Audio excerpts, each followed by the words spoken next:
प्रभु यीशु मसीह के अनमोल नाम में आप सभी का स्वागत है। आज का विषय हर माता पिता और हर बच्चे के लिए बहुत महत्वपूर्ण है। क्या आपने देखा है कि आज छोटे छोटे बच्चे घंटों मोबाइल फोन में लगे रहते हैं। सुबह उठते ही मोबाइल, खाना खाते समय मोबाइल, पढ़ाई के बीच मोबाइल और सोने से पहले भी मोबाइल। धीरे धीरे यह केवल एक आदत नहीं रहती बल्कि जीवन का हिस्सा बन जाती है।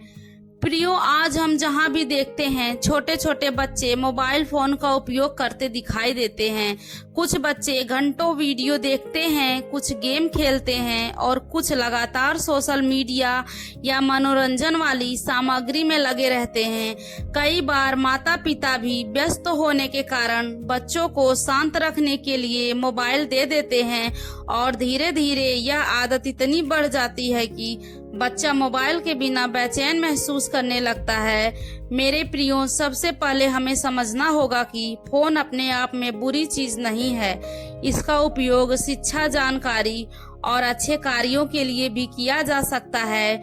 समस्या तब शुरू होती है जब कोई वस्तु हमारे जीवन पर नियंत्रण करने लगती है। बाइबल में 1 कुरिन्थियों 6 अध्याय उसका 12 पद में लिखा है, सब वस्तुएं मेरे लिए उचित तो हैं, परंतु सब वस्तुएं लाभ की नहीं। सब वस्तुएं मेरे लिए उचित हैं, परंतु मैं किसी बात के अधीन ना होऊंगा।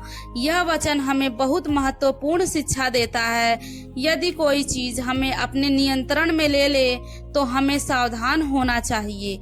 परमेश्वर नहीं चाहता कि हम किसी भी आदत या वस्तु का गुलाम बने। सोचिए, यदि कोई बच्चा घंटों मोबाइल पर रहता है तो उसका समय कहाँ जा रहा है। वह समय जो पढ़ाई में लगा सकता है, प्रार्थना में लगा सकता है, वचन पढ़ने में लगा सकता है। प्रियो, बाइबल बताती है इफिसियों 5 अध्याय का उसका 15 और 16 पद में लिखा है, सावधानी से चलो, समय का सदुपयोग करो, इसलिए ध्यान से देखो कि कैसी चाल चलते हो। निर्बुद्धियों की नाई नहीं पर बुद्धिमानों की नाई चलो और अवसर को बहुमूल्य समझो, क्योंकि दिन बुरे हैं। मेरे प्रियो, समय परमेश्वर का एक अनमोल उपहार है। जो समय एक बार चला जाता है वह वापस नहीं आता, इसलिए हमें बुद्धिमानी से निर्णय लेना चाहिए।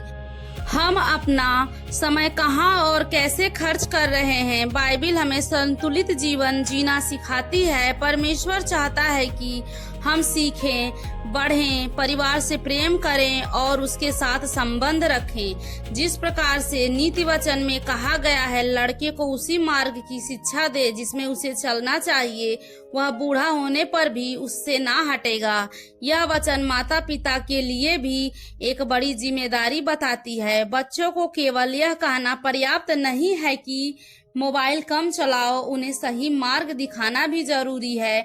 यदि घर में प्रार्थना होती है, बाइबल पढ़ी जाती है और परिवार एक दूसरे के साथ समय बिताता है तो बच्चों पर उसका अच्छा प्रभाव पड़ता है।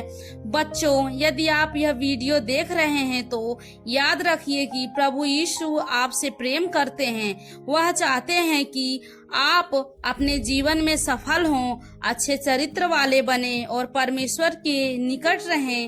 यदि आप दिन भर मोबाइल में लगे रहेंगे तो हो सकता है कि धीरे धीरे बाइबल पढ़ने का समय कम हो जाए, प्रार्थना कम हो जाए और परमेश्वर की आवाज सुनना कठिन हो जाए। इसलिए अपने दिन में परमेश्वर के लिए समय निकालें।